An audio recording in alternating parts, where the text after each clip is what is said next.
वाला पार्ट जब हम लोग कंसिडर करेंगे तो नाइट्रोजन का सारा वैलेंसी अलग अलग ग्रुप्स के साथ अटैच्ड होना चाहिए।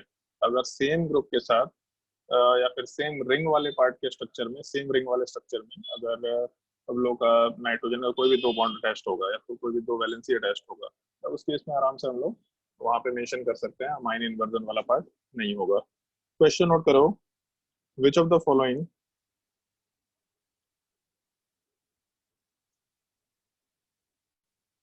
which of the following will be optically active? बस ये मेंशन करना है कंपाउंड के बारे में कि कौन सा कंपाउंड ऑप्टिकली एक्टिव होगा, कौन सा कंपाउंड ऑप्टिकली इनएक्टिव होगा। लेकिन जो भी क्वेश्चन हम देंगे उस क्वेश्चन को सॉल्व करते वक्त ये भी चीज कंसिडर करते हुए चलना कि कंपाउंड में अमाइन इन्वर्जन हो पाएगा कि नहीं हो पाएगा। जैसे मान लो एक सवाल अगर दे रखे ऐसा NH3, तो NH3 वाले पार्ट में पहले तो ये देख लेना कि इसमें अमाइन इन्वर्जन होगा कि नहीं होगा। मतलब ये टेबल के फॉर्म में काम करना, अमाइन इन्वर्जन अगर है तो चलो ठीक है टिक मार देंगे, इस टाइप से काम करना है। ठीक है, अमाइन इन्वर्जन होगा या नहीं होगा, फिर उसके बाद कंपाउंड वाला पार्ट कि ऑप्टिकल एक्टिविटी पे क्या कमेंट कर सकते हैं हम लोग। ऑप्टिकल एक्टिविटी पे कमेंट करने का मतलब है कि हम लोग का जो कंपाउंड है वो कंपाउंड वाला पार्ट ऑप्टिकली एक्टिव है कि इनएक्टिव है, इस चीज का हम लोग यहाँ पे डिस्कशन कर सकते हैं। तो जैसे अगर अमाइन इन्वर्जन है, एक ही कैरल सेंटर है, तो कंपाउंड ऑप्टिकली इनएक्टिव होगा ऐसा मेंशन करते हुए काम कर सकते हैं। तो सारे क्वेश्चंस में ये चेक करते जाना कि अमाइन इन्वर्जन होगा कि नहीं होगा। अगर होगा तो टिक कर देना, नहीं होगा तो क्रॉस कर देना। ऑप्टिकल एक्टिविटी में ऑप्टिकली एक्टिव है कि इनएक्टिव है ये मेंशन करते हुए काम करते जाना है। छापते जाओ क्वेश्चन।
ट्राई करो भाई।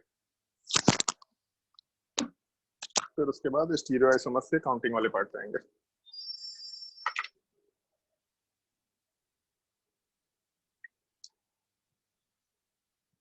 और इस बैच में 12th A का कोई स्टूडेंट है भी जिसका हैंड राइटिंग अच्छा है? कितने लोगों को लगता है कि उसका हैंड राइटिंग अच्छा है और 12th A बैच का स्टूडेंट है?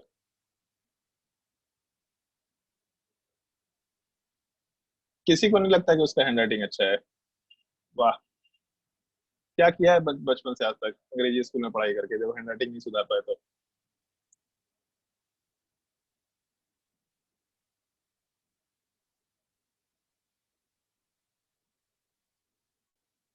अर्णव का ऑडियो ऑफ है।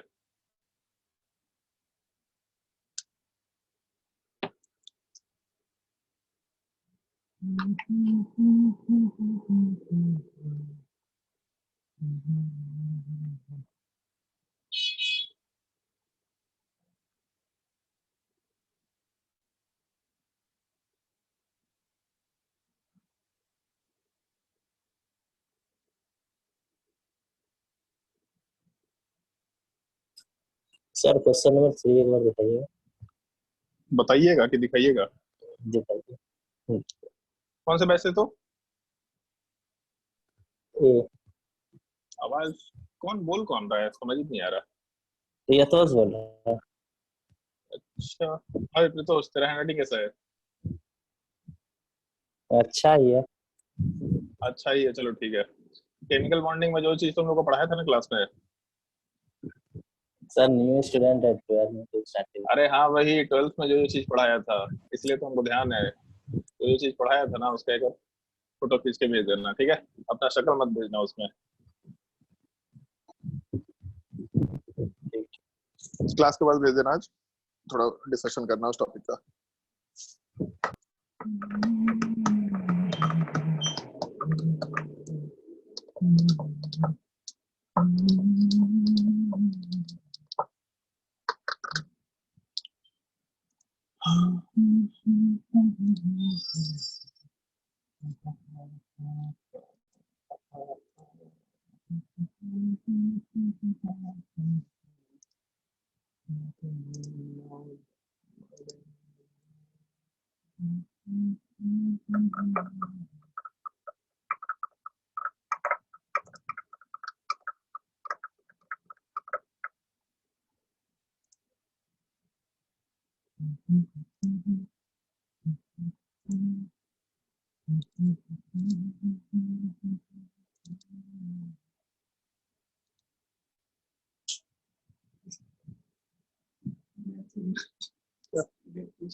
चलो भाई, डिस्कशन शुरू करते हैं।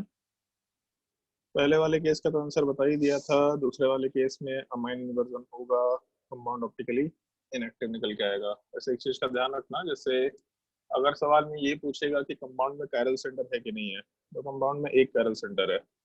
अगर एक कायरल सेंटर है तो कंपाउंड ऑलवेज ऑप्टिकली एक्टिव होता है।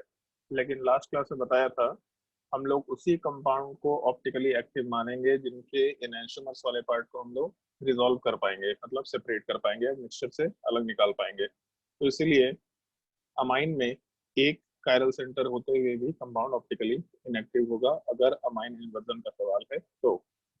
थर्ड वाले केस में अमाइन इन्वर्जन होगा, कंपाउंड ऑप्टिकली इनएक्टिव निकल के आएगा, ऐसा बोला जा सकता है। फोर्थ वाले केस में अमाइन इन्वर्जन नहीं होगा, लेकिन फिर भी कंपाउंड ऑप्टिकली इनएक्टिव होगा, क्योंकि एक्टिव होने के लिए हम लोग के पास पीओएस सीओएस एब्सेंट होना चाहिए। तो अमाइन इन्वर्जन नहीं है तभी भी इस कंपाउंड में पीओएस वाला पार्ट तो एग्जिस्ट कर रहा है, और अगर पीओएस एग्जिस्ट कर रहा है तो कंपाउंड ऑप्टिकली इनएक्टिव नेचर का होगा, तो इसीलिए कंपाउंड ऑप्टिकली इनएक्टिव होगा। 1 से लेके 4 तक में कोई परेशानी है तो पूछते जाइए।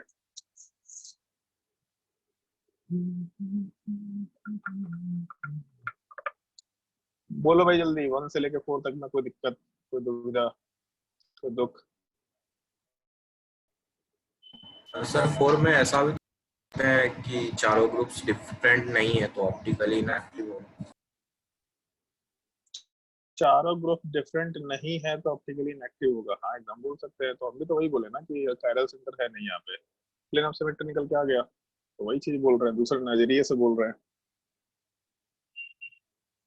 उसके बाद क्वेश्चन नंबर 5 को अगर कंसिडर करें तो कंपाउंड में अमाइन इन्वर्जन नहीं होगा, कंपाउंड ऑप्टिकली एक्टिव होगा। क्वेश्चन नंबर 6 में अमाइन इन्वर्जन नहीं होगा, कंपाउंड वाला पार्ट ऑप्टिकली इनएक्टिव ही होगा, ऐसा बोल सकते हैं। क्वेश्चन नंबर 7 वाले पार्ट में अमाइन इन्वर्जन होगा, कंपाउंड ऑप्टिकली एक्टिव होगा। क्वेश्चन नंबर 5, 6, 7 में कोई परेशानी है तो बताओ।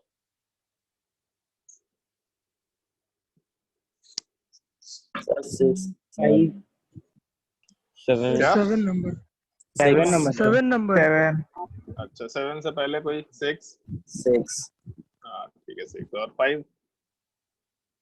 5 हाँ भाई अंकित, चलो बताओ भाई। क्वेश्चन नंबर 5 वाले पार्ट में अमाइन इन्वर्जन में दिक्कत है। अंकित माइक्रोफोन ऑन कर लो भाई।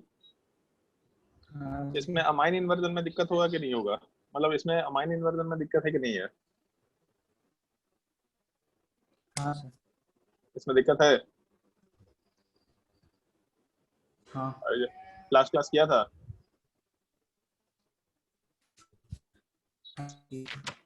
क्या किया था सर? लास्ट क्लास किया था तभी भी दिक्कत है? तो बड़ा सिंपल सा पॉइंट है भाई, ये नाइट्रोजन वाले पार्ट का 2 बॉन्ड भूल गए, आज भी तो रिपीट किया इस चीज को, भूल गए। नाइट्रोजन का 2 बॉन्ड एक ही रिंग में अटैच्ड है, तो अगर 2 बॉन्ड एक ही रिंग में अटैच्ड है तो नाइट्रोजन अमाइन इन्वर्जन नहीं कर पाएगा। बाकी अगर भूल गए हैं तो लास्ट क्लास का ऑनलाइन लेक्चर देखो, उससे याद करो। अच्छा उपाय मिल गया तुम लोगों को, रिकॉर्डिंग मतलब टेप रिकॉर्डर बज रहा है, रिकॉर्ड भी चल रहा है, दोबारा से रिकॉर्डिंग शुरू को सुन लो। तो पहले वाले केस में तो अमाइन इन्वर्जन नहीं होगा। फिर उसके बाद जब हम लोग इसमें प्लेन ऑफ सिमेट्री या सेंटर ऑफ सिमेट्री की बात करेंगे, तो 3 मेंबर रिंग में सेंटर ऑफ सिमेट्री तो बिल्कुल नहीं हो सकता, ऑड नंबर रिंग में सेंटर ऑफ सिमेट्री नहीं निकल सकता, तो सीओएस से छोड़ देते हैं। अगर पीओएस की बात करते हैं तो पीओएस वाले पार्ट में ना ये प्लेन ऑफ सिमेट्री है जिसको मेंशन किया, ना यहाँ से प्लेन ऑफ सिमेट्री है, ना इधर से प्लेन ऑफ सिमेट्री है, कहीं से भी प्लेन ऑफ सिमेट्री निकल के नहीं आएगा, ना ही मॉलिकुलर प्लेन ऑफ सिमेट्री है, क्योंकि सीएससी वाला पार्ट सॉलिड पे होगा और एच वाला पार्ट डैश पे है, मतलब प्लेन के ऊपर कोई और ग्रुप है, प्लेन के नीचे कोई और ग्रुप दे रखा, मतलब यहाँ पे पीओएस वाला पार्ट भी नहीं है। तो पीओएस सीओएस नहीं है, इसका मतलब compound always optically active consider करते हुए काम कर सकते हैं। पीओएस यूएस वाले पार्ट को तो हम डिस्कस कर भी नहीं रहे, अगर उस चीज में दिक्कत हो रहा है तो शुरू का लेक्चर देखो, मेरे हिसाब से दिक्कत दूर हो जाएगा। बाकी अमाइन इन्वर्जन वाला पार्ट यहाँ पे नहीं होगा, क्योंकि नाइट्रोजन के 2 बॉन्ड एक ही रिंग में अटैच्ड है, तो अगर एक ही रिंग में अटैच्ड है इसका मतलब अमाइन इन्वर्जन नहीं होगा, ऐसा हम लोग आराम से बोल सकते हैं। क्वेश्चन नंबर 6 में किसको परेशानी है भाई बताओ।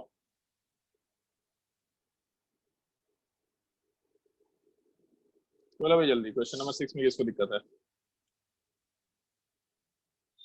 किसी को दिक्कत नहीं है, बढ़िया। क्वेश्चन नंबर 7 में किसको दिक्कत है? सर आयुष 6 नंबर या 7 नंबर? 7 चलो भाई ध्यान दो। हाँ भाई हाँ आयुष एक चीज बता, अमाइन इन्वर्जन में दिक्कत है क्या? हाँ सर, उसी में तो जब 2 को सेम स्ट्रक्चर रिंग होगा तो नहीं ना होगा।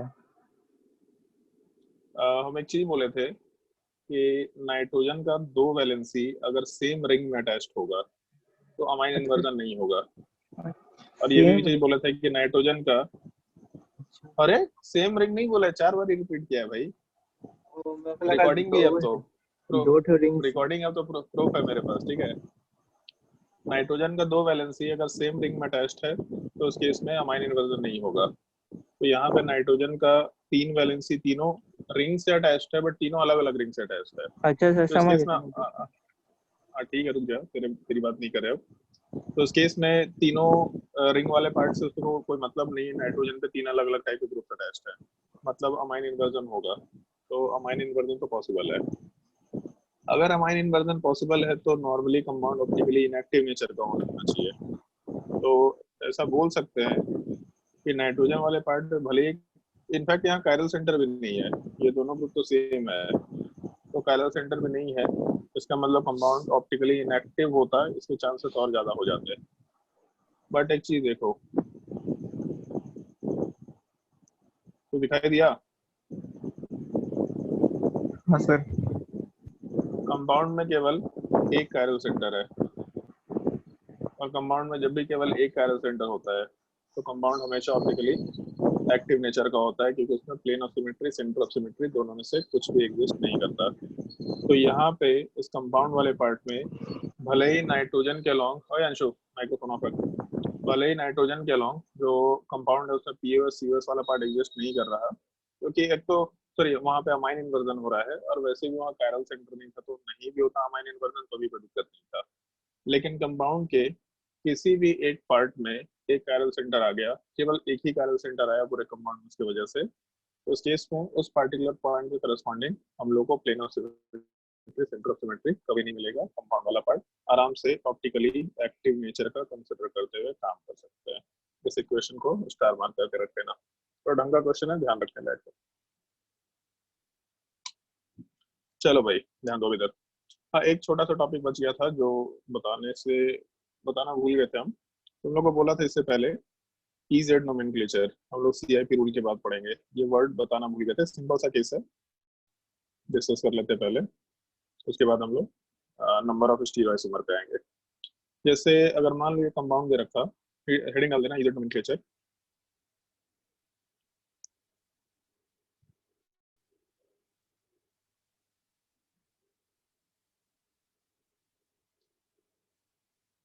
मान लो ये दोनों कंपाउंड से रखे हैं, पहला वाला केस और दूसरा वाला केस, और इन दोनों कंपाउंड्स में पूछा है कि सिस कौन सा है और ट्रांस कौन सा है।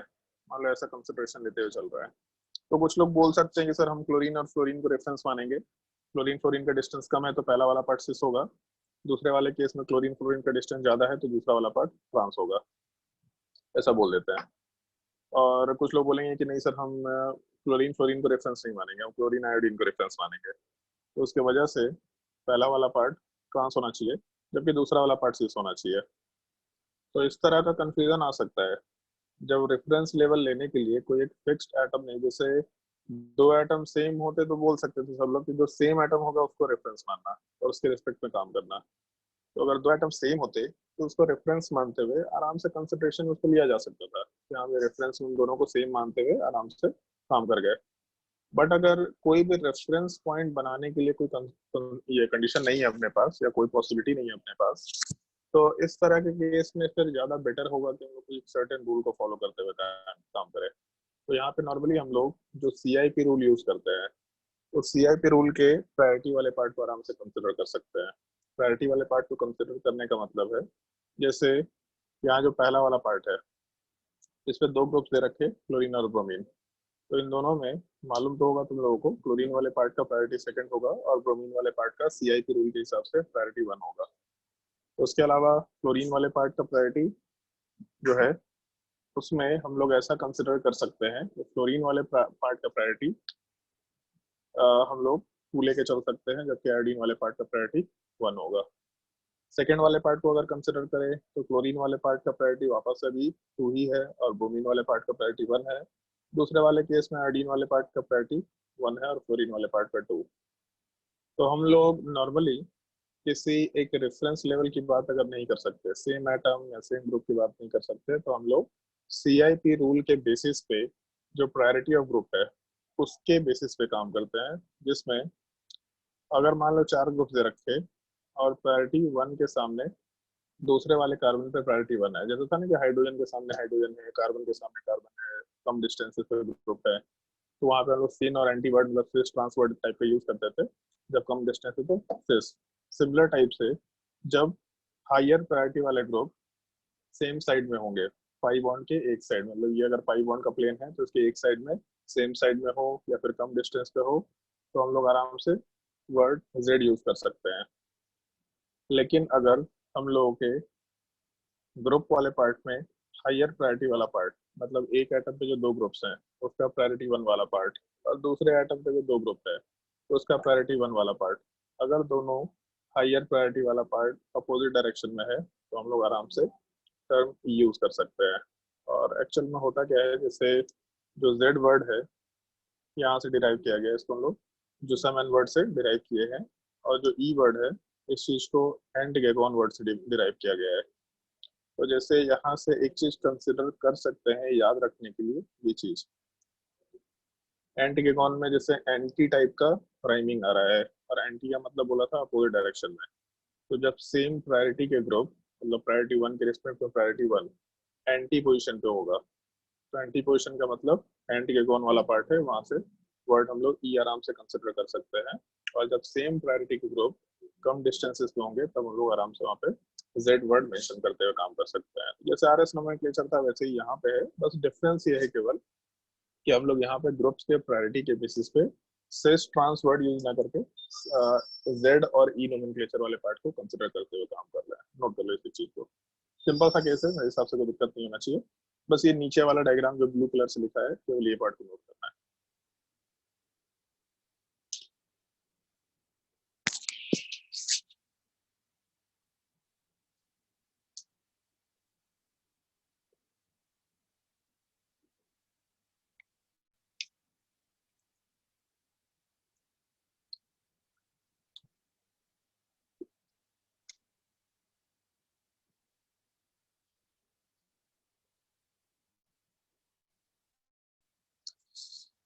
सुनने में आया क्या चक्रवात आने वाला है, तो हो सकता है कल तुम लोग का नेटवर्क ना चले, बट नेटवर्क नहीं भी चलेगा तो तुम्हारा क्लास नहीं रुकेगा कल। अगर इन केस नेटवर्क नहीं चल रहा तो हम लोग क्लास का रिकॉर्डिंग करके उसको अपलोड कर देंगे, उसको वहां से देखेगा तुम लोग, ताकि क्लास हम लोग का मतलब क्लास का टाइम खराब नहीं। क्योंकि उनका रिकॉर्डिंग एक दिन और भी नहीं चल रहा था शायद से संडे को, तो दिन में हम लोग का क्लास डिस्टर्ब हो गया था। तो यूट्यूब पे लेक्चर अपलोड कर देंगे हम लोग, जिसको भी डाउट पूछना होगा उसके नेक्स्ट क्लास में आराम से पूछ लेगा, और बाकी सब लोग यूट्यूब पे जा करके प्रॉपरली वहाँ से सारा कुछ देख लेगा। नोट्स हम लोग भेज देंगे सबको पीडीएफ में, बट सजेशन होगा कि यूट्यूब चैनल पे जा करके देख लो वीडियो प्रॉपरली।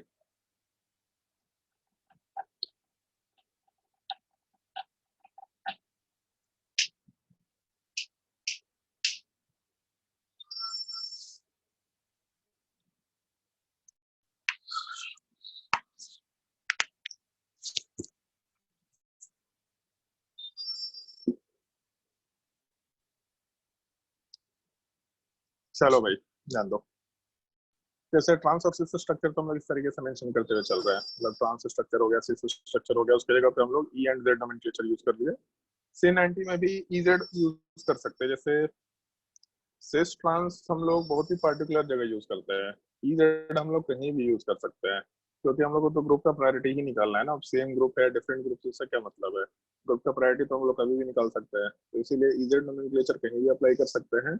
सिन एंटी नोमेनक्लेचर जब लोन पेयर होगा तो उस केस में कर पाएंगे, और ट्रांस सिस वाला पार्ट जब सिमिलर टाइप के ग्रुप होंगे तब कर पाएंगे। इस एक चीज का थोड़ा ध्यान रखते हुए काम करना होता है। अब इसके बाद फिर हेडिंग डाल दो कैलकुलेशन ऑफ स्टीरियोआइसोमर्स।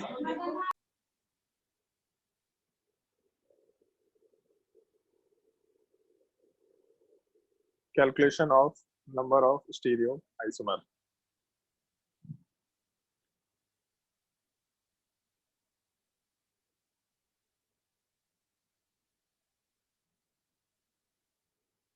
इस पार्ट में सबसे पहले तो हम लोग एक छोटा सा टर्म है जो डिस्कस करना होता है, स्टीरियो सेंटर क्या होता है। तो पहला हेडिंग डाल देना इसमें स्टीरियो सेंटर। बहुत ही बेसिक सा टर्म है, हर पॉइंट नोट करो। स्टीरियो सेंटर में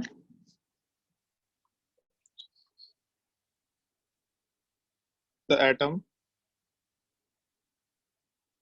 along which if any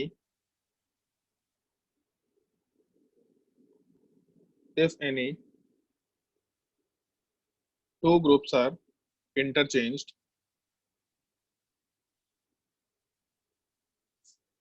are interchanged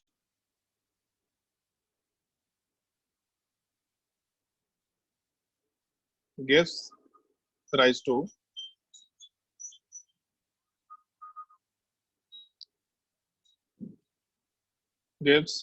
to a new stereoisomer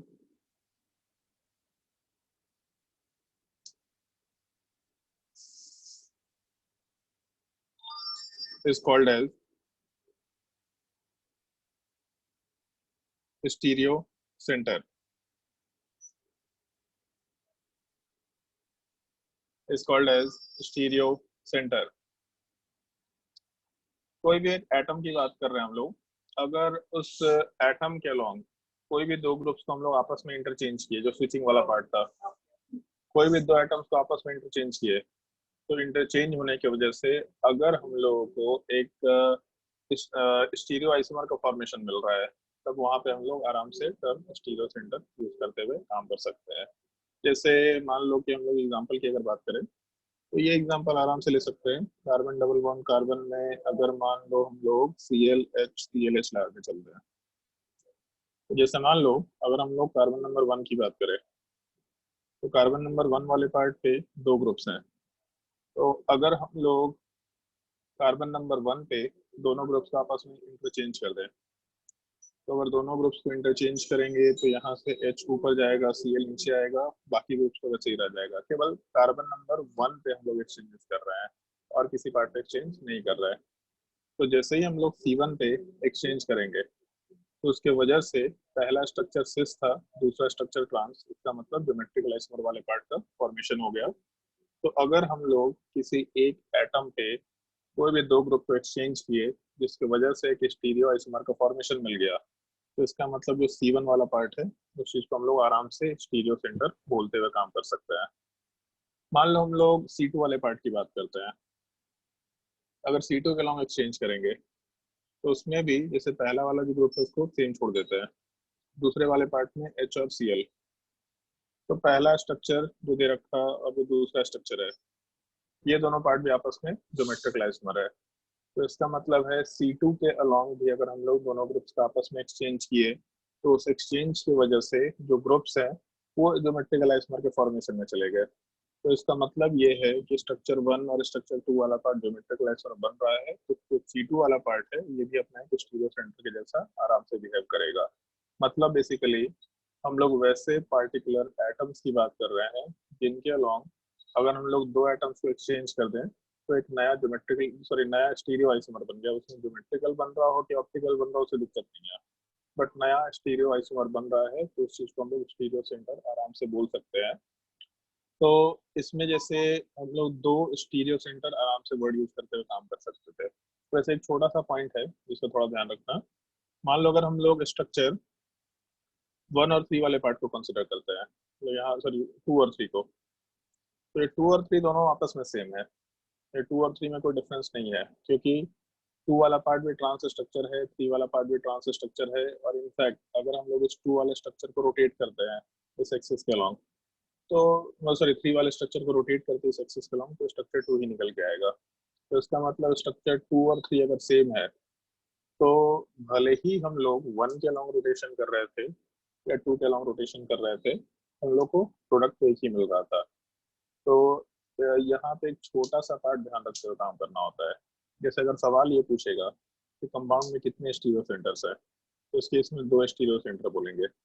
लेकिन जब सवाल में कैलकुलेशन करेंगे हम लोग, फॉर्मूला अभी आगे मेंशन करेंगे तुम लोगों को, जब सवाल में कैलकुलेशन करेंगे हम लोग कि कितने स्टीरियो आइसोमर बनेंगे, तो उस कैलकुलेशन के टाइम पे हम लोग एक ज्योमेट्रिकल आइसोमर के फॉर्मेशन के टाइम पे, केवल ज्योमेट्रिकल आइसोमर, ऑप्टिकल की बात नहीं कर रहा है, कायरोसेंटर्स की बात नहीं कर रहा है, ज्योमेट्रिकल आइसोमर के फॉर्मेशन के टाइम पे ये जो C1 और C2 है, ये दोनों के दोनों C1 C2 वाला पार्ट बेसिकली एक ही रेस्ट्रिक्टेड रोटेशन स्ट्रक्चर का पार्ट है। तो ज्योमेट्रिकल आइसोमर के फॉर्मेशन के टाइम पे इन दोनों को हम लोग अलग अलग कंसिडर नहीं करेंगे, इनको एक ही सिंगल यूनिट के जैसा कंसिडर करते हुए काम करेंगे।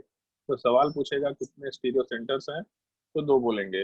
बट जब कैलकुलेशन करेंगे तो कैलकुलेशन में हम लोग जो स्टीरियो सेंटर्स होता है उसको n से रिप्रेजेंट करते हैं।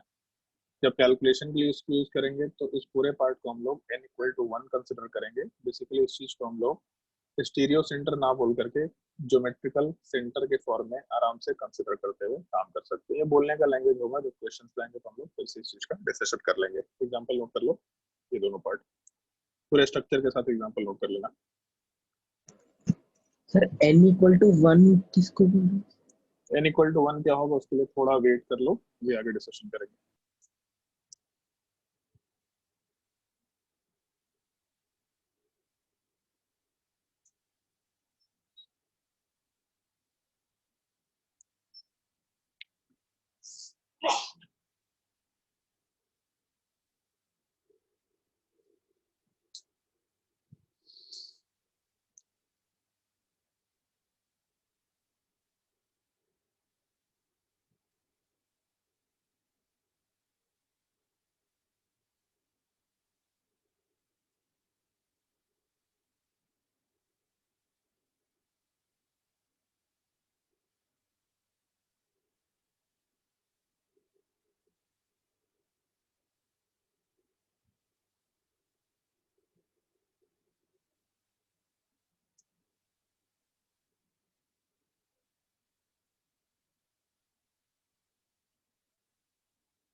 चलो भाई ध्यान दो। जब हम लोग कायरल सेंटर की बात करते हैं, ये तो बचपन से सुनते आ रहे हैं, शायद बचपन से नहीं सुन रहे हैं, अभी रिसेंटली सुना था। अगर कायरल सेंटर में हम लोग एक स्विच करते हैं तो अपना कॉन्फ़िगरेशन चेंज हो जाता है। जैसे पहले वाले केस में अगर आर कॉन्फ़िगरेशन है तो स्विच करने पे कॉन्फ़िगरेशन एस हो जाएगा। तो जब भी कभी एक कायरल सेंटर पे कोई भी दो ग्रुप को एक्सचेंज किया तो कॉन्फ़िगरेशन चेंज होगा ही होगा। और जब कॉन्फ़िगरेशन चेंज होगा इसका मतलब स्पेस का ओरिएंटेशन चेंज हो रहा है। तो हमेशा जो एक कायरल सेंटर है उस चीज को हम लोग स्टीरियो सेंटर आराम से बोलते हुए काम कर सकते हैं। इस चीज का प्रॉपरली ध्यान रखना। All chiral centres are stereo centres, उल्टा नहीं होगा। All stereo centres are not chiral centre, क्योंकि ऊपर में दिख रहा था अपने को कि C1 वाला पार्ट C2 वाला जो पार्ट है ये दोनों स्टीरियो सेंटर है, बट कायरल सेंटर नहीं है क्योंकि इसकी फ्री हाइब्रिडाइजेशन होना जरूरी कंडीशन है। तो इसके नीचे बस पॉइंट मेंशन कर लेना है, एग्जांपल में नोट कर ही लो और उसके बाद पॉइंट खुद से मेंशन कर लेना। All chiral centres are stereo centres.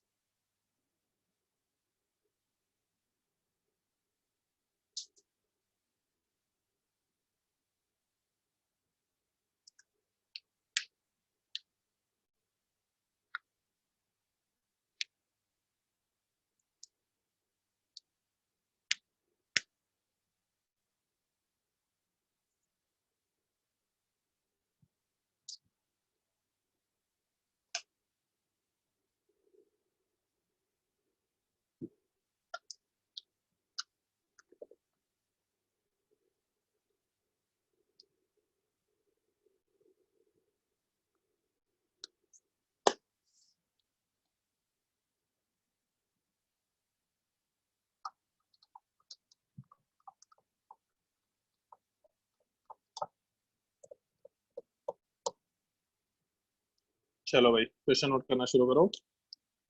Find the number of stereo centres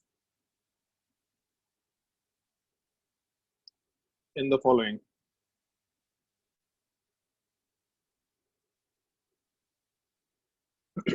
find the number of stereo centres in the following.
Try करके देखो सॉल्व।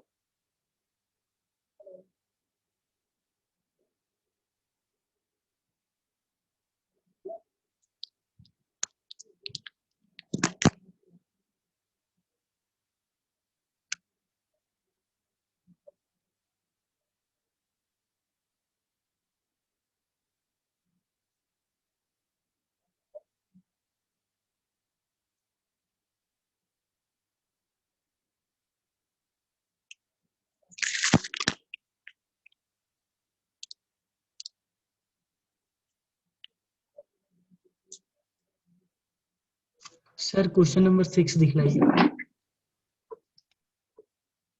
हेलो,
सबसे पहले वाले केस में स्टीरियो सेंटर 0 होगा, दूसरे वाले केस में स्टीरियो सेंटर टोटल 4 निकल के आएगा, थर्ड वाले केस में स्टीरियो सेंटर टोटल 4 निकल के आएगा,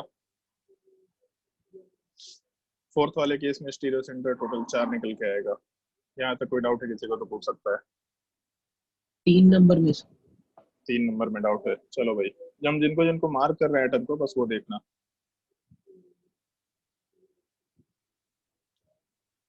अभी भी कोई डाउट है? ये सर वो OH से जो अटैच्ड है वो कार्बन और उसके बगल वाला। अरे वो कायरल सेंटर है कि नहीं है? हाँ ये सर। हो गया क्लियर? क्वेश्चन नंबर 3 के बाद 4 तक में कोई डाउट है तो पूछ लो। 1 2 3 4 कोई भी डाउट है पूछ लो क्योंकि इस पे सवाल पूछा जाता है, काफी फ्रिक्वेंटली सवाल पूछा जाता है, तो स्टीरियो सेंटर में कोई कंफ्यूजन नहीं होना चाहिए।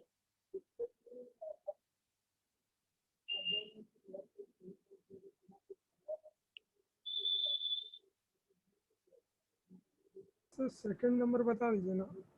सेकंड नंबर, अब एक चीज बता सुमन, इसमें कितने कायरल सेंटर्स है?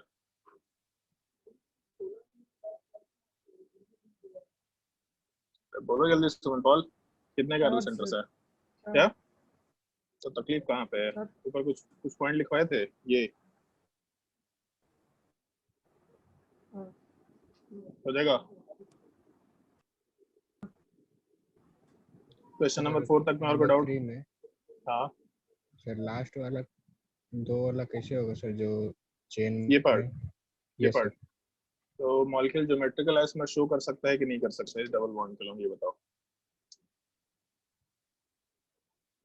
मॉलिक्यूल ज्योमेट्रिकल आइसोमर शो कर सकता है कि नहीं कर सकता है? No sir. नहीं कर सकता, पक्का? एकदम। एकदम तो ऐसे बोल रहा है जैसे कर जाएगा तो मर्डर करवाएंगे तुम्हारा हम। करेगा कि नहीं करेगा ज्योमेट्रिकल आइसोमर शो?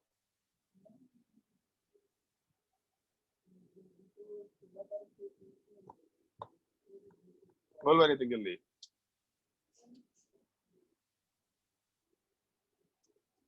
गायब भी हो गया एकदम बोल करके।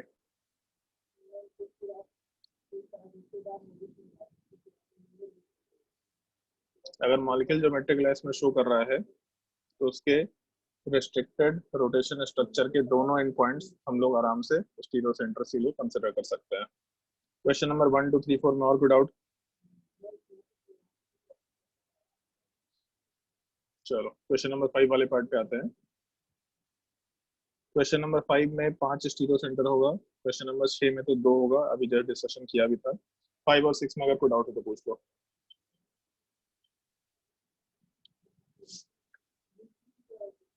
क्वेश्चन नंबर 5 और 6 में कोई डाउट है तो पूछ सकते हैं। 5 में सर। क्वेश्चन नंबर 5, चलो भी ध्यान दो।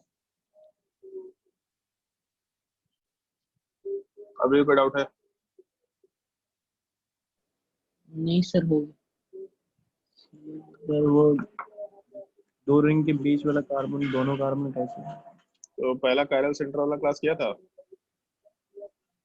ये सर हो गया। अच्छा सवाल पूछते हैं हम तुमसे तो तुम लोग का आंसर क्लियर हो जाता है, बढ़िया तरीका है भाई।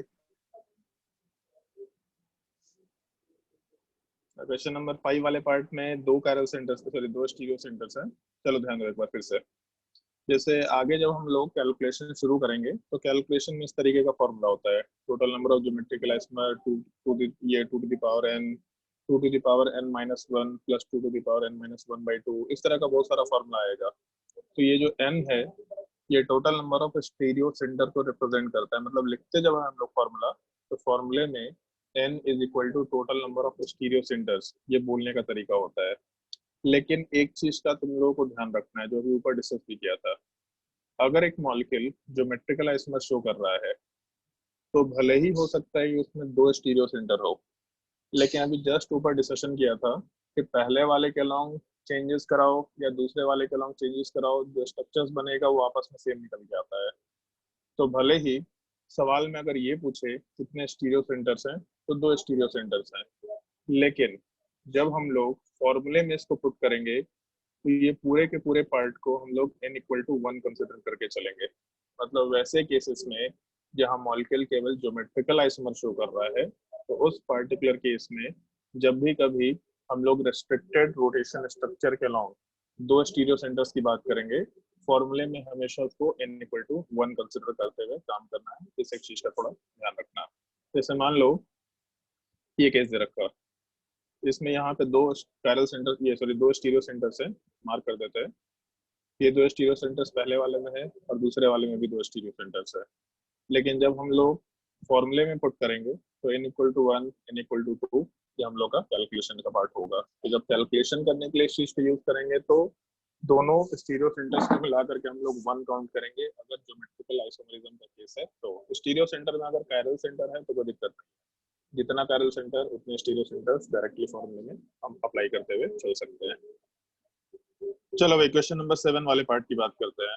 क्वेश्चन नंबर 7 का स्ट्रक्चर तुम लोगों को बताया था कि अगर 3 पाई बॉन्ड लगातार होगा, मतलब एलिन्स का स्ट्रक्चर है, अगर 3 पाई बॉन्ड लगातार होंगे तो इस केस में ये बेसिकली एक ही पाई बॉन्ड के जैसा बिहेव करेगा। ऐसा मतलब अगर 1 हुआ या 3 हुआ या 5 हुआ तो सब एक पाई बॉन्ड के जैसा ही बिहेव करते हुए चलेंगे। तो अगर हम लोग इसके जगह पे एक पाई बॉन्ड का स्ट्रक्चर लेके चलते हैं तो मॉलिक्यूल आराम से ज्योमेट्रिकल आइसोमर शो कर सकता था। ऑप्टिकल आइसोमरिज्म शो नहीं करता बट ज्योमेट्रिकल आइसोमर शो कर सकता था। तो इसका मतलब जो मेरे जो मार्क कार्बन है ये दोनों को हम लोग आराम से स्टीरियो सेंटर्स के लिए काउंट कर सकते थे। तो सेम कंसिडरेशन यहाँ पे अप्लाई करेंगे ये पूरे के पूरे पार्ट में बिल्कुल जो दोनों कार्बन्स मार्क किए, इन दोनों कार्बन्स को हम लोग स्टीरियो सेंटर्स के लिए कंसिडर कर सकते हैं, क्योंकि मॉलिक्यूल एटलीस्ट ज्योमेट्रिकल आइसोमर तो शो कर रहा है। और इसमें एक चीज का ध्यान रखना है, जब हम लोग फॉर्मूले में इस चीज को यूज करेंगे तो ये पूरे के पूरे यूनिट को n इक्वल टू 1 कंसिडर करते हुए काम करना है, वो भी ज्योमेट्रिकल आइसोमरिज्म वाले पार्ट के लिए केवल, कभी भी इसको n इक्वल टू 2 में काउंट नहीं करेंगे। सेम टाइप से उसके नीचे स्पाइरो का स्ट्रक्चर दे रखा है। स्पाइरो वाले पार्ट में भी सेम चीज था, अगर एक रिंग हुआ तो मॉलिक्यूल ज्योमेट्रिक लाइफ में शो कर पाएगा, अगर 3 हुआ 5 हुआ तो शो कर पाएगा, अगर 2 हुआ 4 हुआ 6 हुआ 8 हुआ तो इवन नंबर वाले पार्ट में ज्योमेट्रिकल आइसोमर की कोई पॉसिबिलिटी नहीं होती है। तो सेकंड वाले केस में ज्योमेट्रिकल आइसोमर नहीं निकल पाएगा, बट ऑप्टिकल आइसोमरिज्म वाला पार्ट कंसिडर किया जा सकता है। थोड़ा बहुत इमेजिनेशन का केस बताया था, तो वहां से ऑप्टिकल आइसोमरिज्म वाले पार्ट में हम लोग आराम से कंसिडरेशन लेके चल सकते हैं कि यहाँ पे कंपाउंड में ऑप्टिकल आइसोमरिज्म पॉसिबल है, बट कायरल सेंटर नहीं है यहाँ पे। और ऐसा जरूरी भी नहीं कि कायरल सेंटर होना जरूरी होता है, पीओएस सीओएस एब्सेंट होना जरूरी होता है।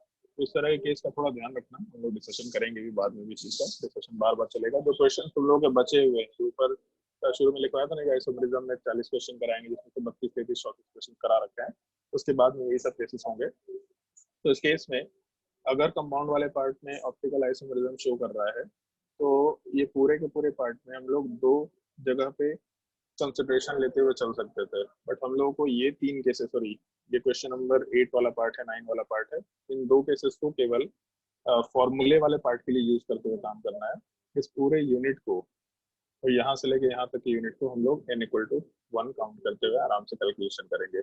अगर ज्योमेट्रिकल आइसोमर शो करता तो उस केस में 2 स्टीरियो सेंटर्स होता, बट अगर केवल ऑप्टिकल आइसोमरिज्म शो कर रहा है तो इसका मतलब इस पूरे के पूरे यूनिट के अलोंग हम लोग केवल एक ही वेरिएशन कर पा रहे होंगे, ऐसा कंसिडर कर सकते हैं। मतलब स्टीरियो सेंटर वाला पार्ट हम लोग एक आराम से कंसिडर करते हुए चल सकते हैं। और फॉर्मूले में भी ध्यान रखना, इस तरह के यूनिट को हम लोग n इक्वल टू 1 वाले पार्ट में पुट करते हुए चलेंगे। इसको थोड़ा याद ही रखना है मेरे हिसाब से, सवाल पूछना नहीं चाहिए, मतलब थोड़ा कॉम्प्लिकेटेड टाइप का सवाल है तो इसलिए पूछना नहीं चाहिए।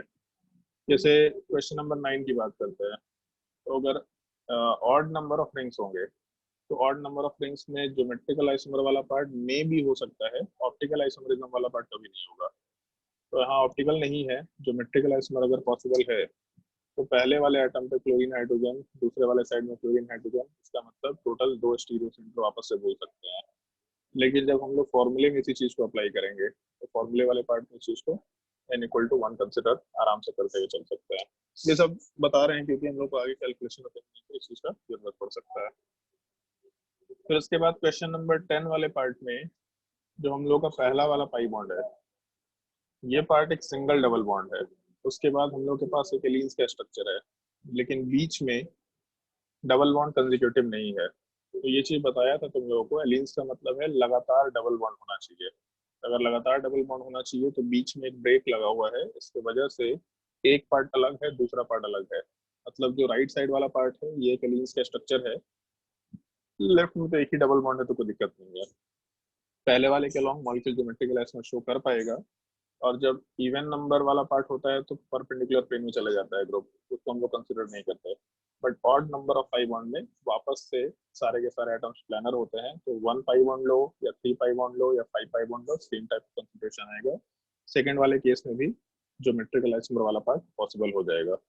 ऑप्टिकल आइसोमर दोनों में पॉसिबल नहीं होगा ऐसा मान के चल लो अभी के लिए। तो इस केस में अगर ज्योमेट्रिकल आइसोमर पॉसिबल है बट ऑप्टिकल आइसोमर पॉसिबल नहीं है तो भी हम लोगों को दिक्कत नहीं है। स्टीरियो सेंटर में आराम से हम लोग 4 स्टीरियो सेंटर ले सकते थे, लेकिन जब हम लोग कैलकुलेशन के लिए यूज करेंगे तो कैलकुलेशन वाले पार्ट में ये पूरे पार्ट को n इक्वल टू 1 और ये पूरे पार्ट को हम लोग n इक्वल टू 1, इसका मतलब फॉर्मूले में n इक्वल टू 2 अप्लाई करते हुए कंसिडरेशन लेके चलेंगे।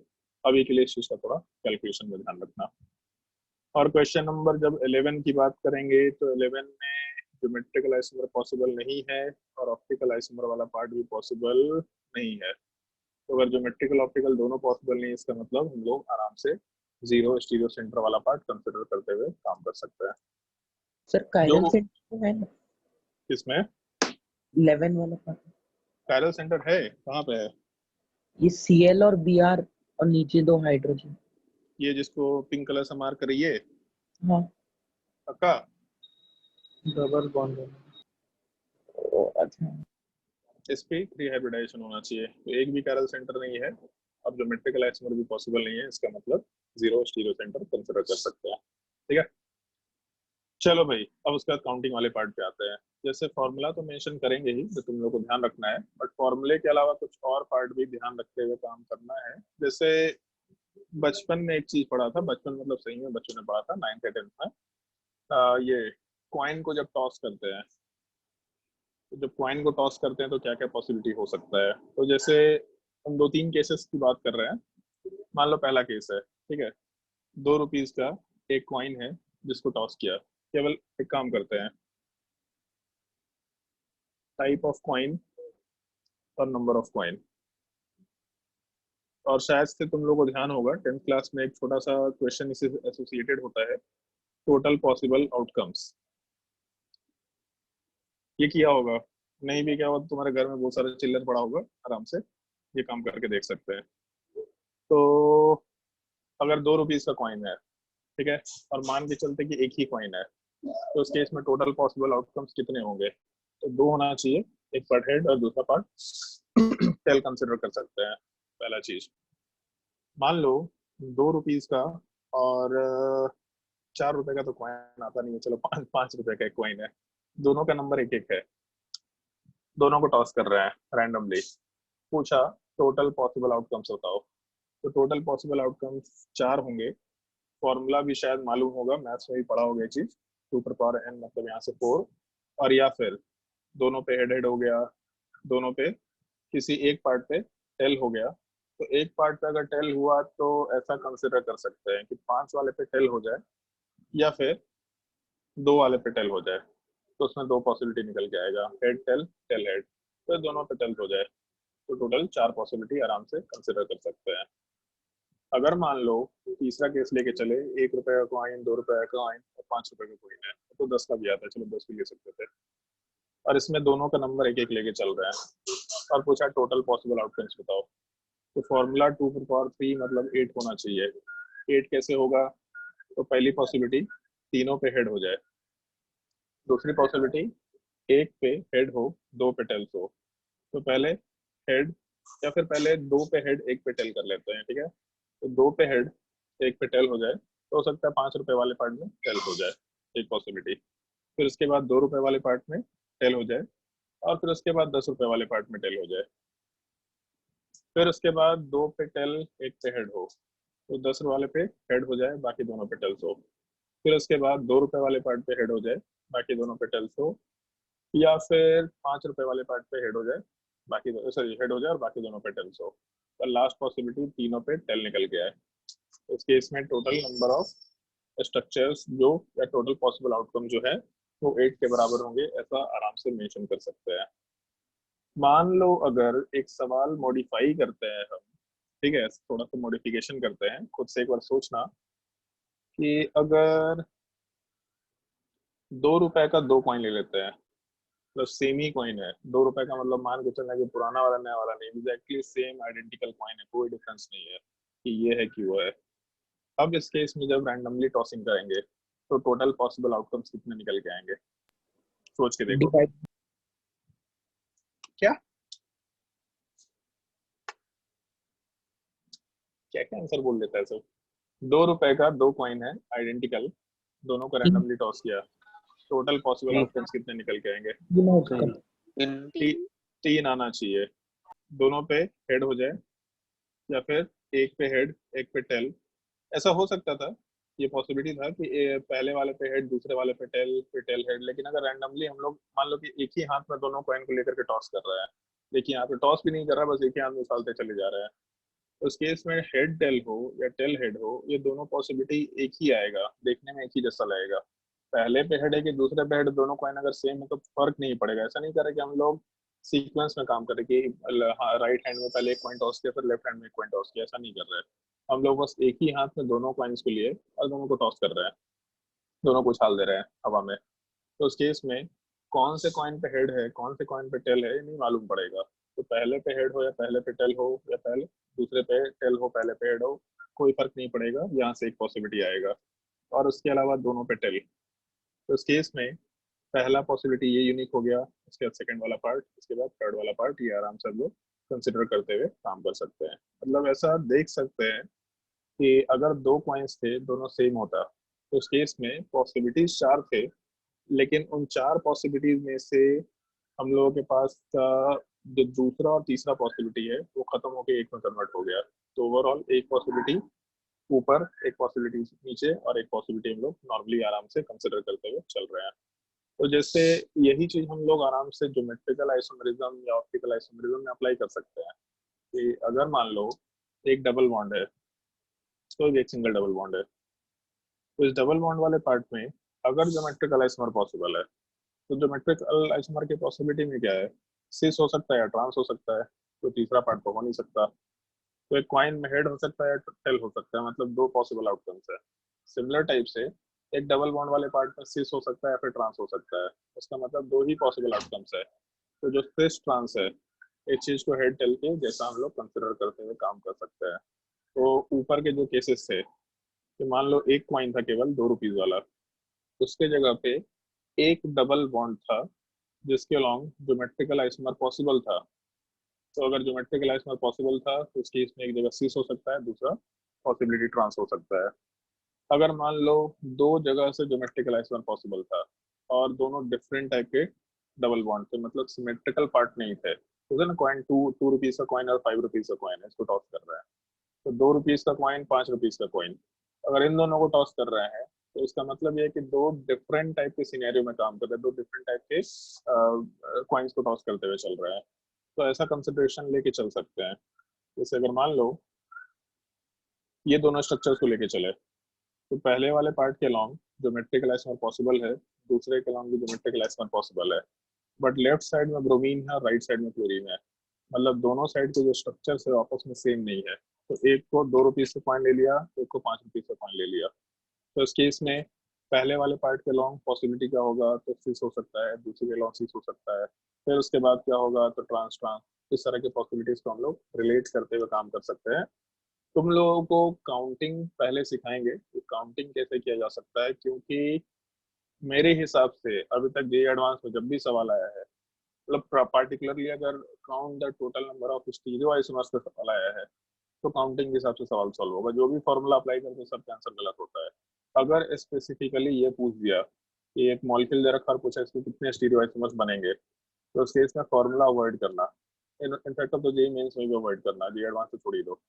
लेकिन जब एक नॉर्मल सवाल होता है कि find the total number of product including stereo isomer, तो इस तरह के केस में डायरेक्टली फॉर्मूला अप्लाई करेंगे, क्योंकि जब किसी एक क्वेश्चन में पहले तो प्रोडक्ट बनाना पूछता है, फिर उसमें total number of stereo isomer पूछता है, तो इसका मतलब ऑलरेडी एक पार्ट है उसमें डिफिकल्ट, तो उसमें कभी भी अलग से तुमको ये मतलब स्ट्रक्चर का काउंटिंग का पार्ट इन्वॉल्व नहीं किया जाएगा। उसके लिए फॉर्मूला याद रखना है, मतलब फॉर्मूला तो बाय डिफॉल्ट याद होना है, बट अगर सवाल बहुत ही पार्टिकुलर हो गया कि हाँ भाई ये count the total number of stereo isomer in this given structure, ये नहीं पूछा कि एक रिएक्शन हुआ उससे कुछ प्रोडक्ट बना, प्रोडक्ट में बताओ कितने स्टीरियो आइसोमर्स होंगे, तो इस तरह के बिल्कुल स्पेसिफिक सवाल में कभी भी फॉर्मूला अप्लाई मत करना, हमेशा जनरल तरीके से काउंटिंग करते हुए काम करना है। अब जनरल तरीके से काउंटिंग कैसे कर सकते हैं उस चीज को समझा रहे पहले, और उसके बाद फिर नोट करना खुद से। जैसे अगर मान लो पहला केस लेके चले हम लोग कि हम लोग का एक डबल बॉन्ड है जिसके लॉन्ग ज्योमेट्रिकल आइसोमर शो कर सकते हैं हम लोग, मान लो ये केस है, तो अगर एक डबल बॉन्ड है जिसके लॉन्ग ज्योमेट्रिकल आइसोमर पॉसिबल होगा, तो उस केस में सिमेट्रिकल हो या अनसिमेट्रिकल हो कोई फर्क नहीं पड़ेगा, 2 पॉसिबिलिटी है, सिस एंड ट्रांस, केवल 2 ही पॉसिबिलिटी है। दूसरा केस, अगर हम लोग ऐसा कंसिडरेशन लेके चले कि 2 डबल बॉन्ड्स हैं जिसके लॉन्ग ज्योमेट्रिकल आइसोमर पॉसिबल था और दोनों अनसिमेट्रिकल है, मतलब कॉइन्स है, 2 डिफरेंट टाइप के कॉइन्स है, तो पहली पॉसिबिलिटी, पहले वाले डबल बॉन्ड के लॉन्ग ज्योमेट्रिकल है, तो चेक कर लेना कि ज्योमेट्रिकल आइसोमर शो कर रहा है कि नहीं कर रहा। पहले वाले के लॉन्ग ज्योमेट्रिकल आइसोमर पॉसिबल है, दूसरे के भी लॉन्ग पॉसिबल है, तो पहले वाले पार्ट के लॉन्ग सिस स्ट्रक्चर हो गया एक पॉसिबिलिटी, तो दूसरे के लॉन्ग भी सिस हो सकता है, जैसे दोनों पॉइंट्स पे हेड हेड हो गए, तो सिमिलर टाइप पे दोनों पे सिस और सिस स्ट्रक्चर हो गया।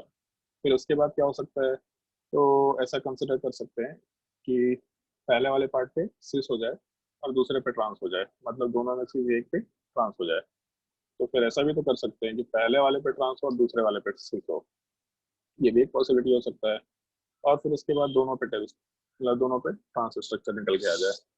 तो नॉर्मली होगा क्या कि अगर इस मॉलिक्यूल को हम लोग बीच से डिवाइड करें तो दोनों हाफ अगर इक्वली सेम नहीं दिख रहा है, जैसे राइट साइड में ब्रोमीन दिख रहा है बट लेफ्ट साइड में फ्लोरीन, तो जब मॉलिक्यूल को बीच से डिवाइड करने से दोनों पार्ट सेम नहीं दिख रहा तो हम लोग वहां पे टर्म यूज करेंगे अनसिमेट्रिकल स्ट्रक्चर। और अगर अनसिमेट्रिकल स्ट्रक्चर होगा तब इस केस में हम लोग रैंडमली नॉर्मली काउंटिंग करते हुए बस cis trans trans cis trans trans ऐसा डायरेक्टली बोलते हुए काम करेंगे, कोई भी स्ट्रक्चर सेम निकल के नहीं आएगा। जैसे उसको हम लोग डायग्राम के थ्रू भी रिलेट कर पाएंगे। पहला वाला जो स्ट्रक्चर है मान लो अगर वो लेके चले तो पहले वाले स्ट्रक्चर में दोनों स्ट्रक्चर सिस होना चाहिए। सिस का मतलब हाइड्रोजन वाले पार्ट सेम साइड में आने चाहिए, तो ऐसा कंसिडर कर सकते थे हम लोग।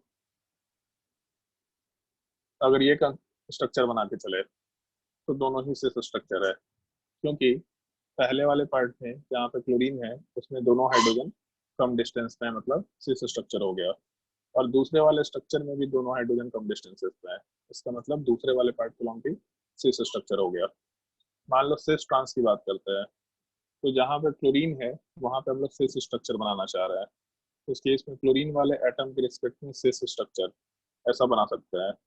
लेकिन ब्रोमीन वाले साइड में हम लोग को ट्रांस चाहिए सेकंड वाले केस में।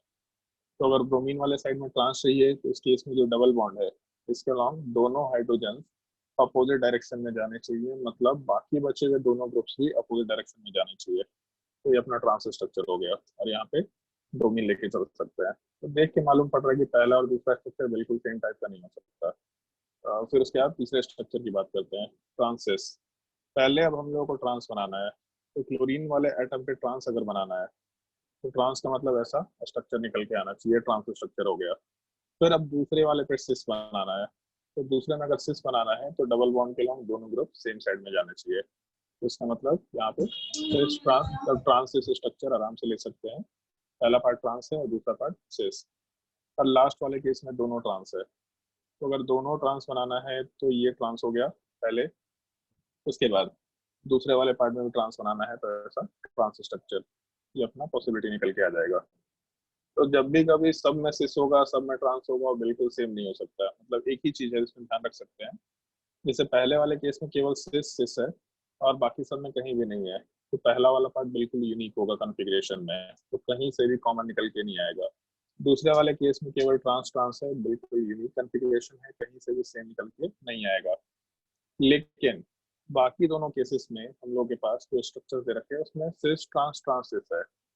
अगर ऐसा पॉसिबिलिटी होगा तो हो सकता है कि स्ट्रक्चर सेम निकल के आ जाए अगर मॉलिक्यूल सिमेट्रिकल नेचर का होगा। तो यहाँ पे अनसिमेट्रिकल नेचर है तो यहाँ पे कभी भी सेम निकल के नहीं आएगा, क्योंकि सिस वाले पार्ट के अलॉन्ग हम लोग को डिस्टेंस कम चाहिए, मतलब सिस स्ट्रक्चर चाहिए सीएल वाले पार्ट के अलॉन्ग, जबकि दूसरे वाले केस में क्लोरीन के अलॉन्ग हम लोग ट्रांस स्ट्रक्चर लेके चल रहा है। तो डेफिनेटली स्ट्रक्चर 2 में और स्ट्रक्चर 3 में सिमिलर टाइप का ओरिएंटेशन नहीं होगा, आराम से इस चीज को हम लोग छोड़ते हुए काम कर सकते हैं, मतलब अपने काम का स्ट्रक्चर निकल के नहीं आएगा, ये छोड़ने लायक होगा। तो ये जैसे लिखने का एक तरीका होगा, cis cis cis trans trans cis trans trans, total 4 different possibilities आई, इसका मतलब total number of stereo isomers 4 लेते हुए आराम से चल सकते हैं। मान लो अगर हम लोग इसमें और आगे की केस की बात करें, थर्ड नंबर, अगर हम लोग ये केस लेकर के चलेंगे कि मान लो ये कंपाउंड है,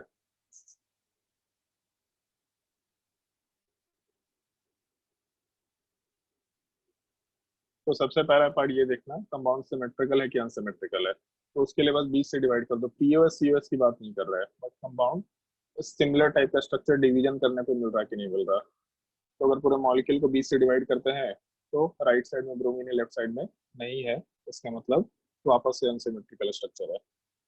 अगर अनसिमेट्रिकल स्ट्रक्चर है तो हम लोग आराम से रैंडमली काउंटिंग कर सकते हैं। पहले वाले पार्ट के लॉन्ग ज्योमेट्रिकल आइसोमर पॉसिबल है, दूसरे के लॉन्ग पॉसिबल और तीसरे के लॉन्ग भी पॉसिबल है। तो पहले वाले में सिस स्ट्रक्चर, दूसरे में मान लिया सिस, तीसरे में भी सिस, पहली पॉसिबिलिटी। फिर किसी एक पे ट्रांस डालते हैं, तो पहले पे ट्रांस डाला, दूसरे पे सिस, तीसरे पे सिस, या फिर सिस ट्रांस सिस, या फिर सिस सिस ट्रांस, ये 3 पॉसिबिलिटी होगा। फिर उसके बाद 2 पे ट्रांस, 1 पे सिस, तो इस केस में 1 पे सिस, 2 पे ट्रांस, तो सिस ट्रांस ट्रांस, या फिर ट्रांस सिस ट्रांस या फिर ट्रांस ट्रांस सिस बोलते हुए काम कर सकते हैं। अब उसके बाद पहले में कोई ट्रांस था, दूसरे में एक ट्रांस हुआ, फिर उसके बाद 2 ट्रांस हुआ, तो सारे ट्रांस कर देते हैं, 3 ट्रांस।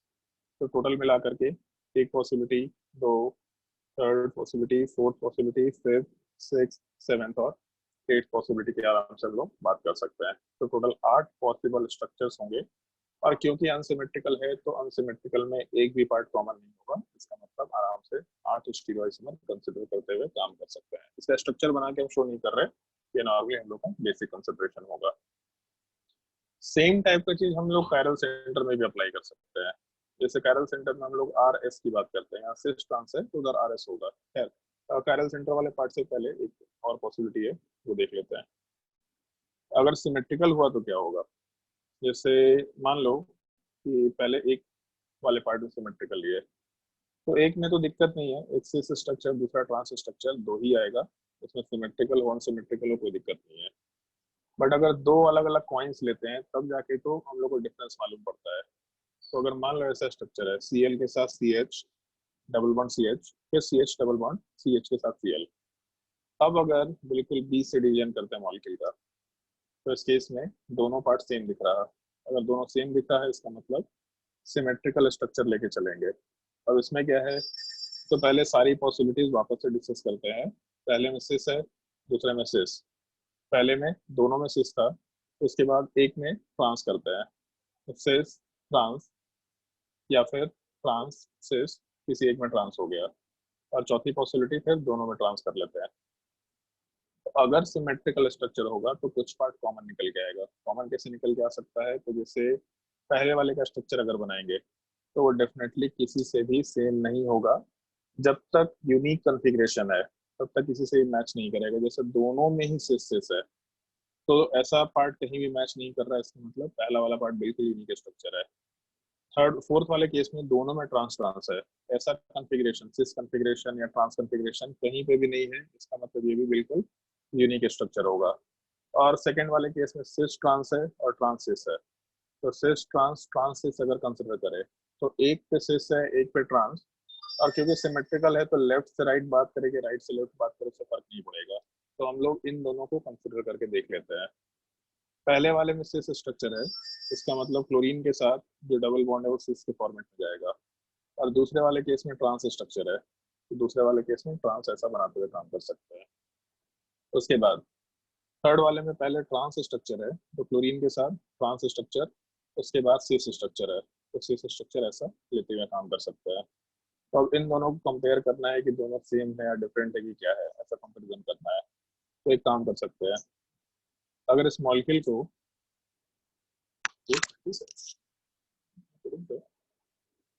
अगर हम लोग पहले वाले पार्ट को छोड़ के दूसरे वाले को रोटेट करते हैं 180 डिग्री, तो 180 डिग्री रोटेशन पे जो राइट साइड का पार्ट है वो लेफ्ट साइड में आ जाएगा, जो लेफ्ट साइड का पार्ट है राइट साइड में चला जाएगा। थोड़ा एक्सिस बीच में रखेंगे तो ज्यादा बेटर होगा, एक्सिस बीच में बिल्कुल होना चाहिए यहाँ पे।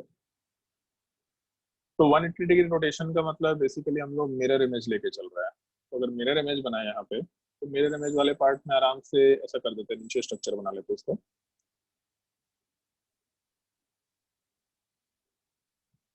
मान लो इसका मिरर इमेज ले लेते हैं, तो जब मिरर इमेज लेंगे तो क्लोरीन उसके सामने का बॉन्ड ऐसा ही आएगा, ऐसा कंसिडर कर सकते हैं। फिर उसके बाद बॉन्ड लेफ्ट साइड में ऊपर गया तो राइट साइड में ऊपर जाएगा, फिर उसके बाद डबल बॉन्ड है, फिर बॉन्ड और ऊपर गया, ये अपना मिरर इमेज निकल के आना चाहिए। 180 डिग्री रोटेशन का मतलब हम लोग मिरर इमेज टाइप का कंसिडरेशन लेते हुए चल सकते हैं। तो जब पहले वाले को 180 डिग्री रोटेट करेंगे तो ये स्ट्रक्चर आएगा, और इन दोनों को कंपेयर करके देखो, पहले स्ट्रक्चर और तीसरे स्ट्रक्चर को जिनको मार्क किया, एक काम कर दो दूसरे पेन से मार्क कर देते हैं। अगर पहले और तीसरे वाले पार्ट को कंपेयर करेंगे तो दोनों देखने में एग्जैक्टली सेम लग रहा। तो अगर दोनों सेम है तो सेम स्ट्रक्चर मतलब स्पेस का ओरिएंटेशन सेम है। अगर स्पेस का ओरिएंटेशन सेम है तो इस चीज को हम लोग फिर आपस में एक ही स्ट्रक्चर मान के चलेंगे, तो आराम से 1 काउंट करते हुए चल सकते हैं। तो पहला वाला पार्ट एक स्ट्रक्चर हो गया, दूसरा और तीसरा मिला करके एक स्ट्रक्चर हो गया, और फोर्थ वाला पार्ट एक स्ट्रक्चर हो गया। मतलब टोटल नंबर ऑफ स्टीरियोआइसोमर हम लोग आराम से 3 कंसिडर करते हुए काम कर सकते हैं। इस चीज का थोड़ा इसमें ध्यान रखते काम करना होगा। तो जैसे ये जो पार्ट है ये समझने का पार्ट था, तो इसीलिए इसमें हम तुमको नोट करने का कुछ ऑप्शन नहीं दिया। ये नोट्स अभी तुम लोग को भेजेंगे, तो बस ये क्वेश्चन जो है जहाँ जहाँ क्वेश्चंस लिखे हैं उन क्वेश्चंस को खुद से अपने नोट्स में ट्राई करके देखना, लिखने का जो चीज समझाया है, और उसके बाद फिर अगर नोट करना हो तो यहाँ से नोट भी कर सकते हैं। कॉइन वाले को टॉस करने की जरूरत नहीं है, कॉइन वाले पार्ट का अपना काम नहीं है। जहाँ से ज्योमेट्रिकल आइसोमर वाला पार्ट शुरू हुआ है ये 1 नंबर से, यहाँ से इसके नीचे का पार्ट खुद से एक बार ट्राई करके देखना, जो हम समझाए हैं उसके हिसाब से भी ट्राई करके देखना, जो डायग्राम बना है उन सब डायग्राम्स को खुद से ट्राई करके देखना पहले, और अगर नोट कर पाएंगे तो अच्छी बात है, अगर नहीं समझ में आ रहा होगा तो इस नोट कॉपी को देख करके वापस से रिलेट कर लेंगे। ठीक है, तो नेक्स्ट क्लास में इस चीज को हम लोग वापस से फॉर्मूले के फॉर्मेट में आराम से कंटिन्यू करना शुरू करेंगे। पहले ज्योमेट्रिकल आइसोमरिज्म का काउंटिंग, फिर उसके बाद स्टीरियो आइसोमरिज्म का काउंटिंग नेक्स्ट क्लास में कंटिन्यू करेंगे आराम से इस चीज को। चलो भाई नेक्स्ट क्लास में कंटिन्यू करते हैं, आज के लिए इतना ही। तुम्हारा जो अगला क्लास होगा इसी वाले में कंटिन्यू कर लेंगे हम लोग, सेम लिंक के थ्रू काम हो जाएगा। क्लासरूम ऑफ नहीं कर रहे हैं, ठीक है, केवल रिकॉर्डिंग ऑफ कर दे रहे हैं।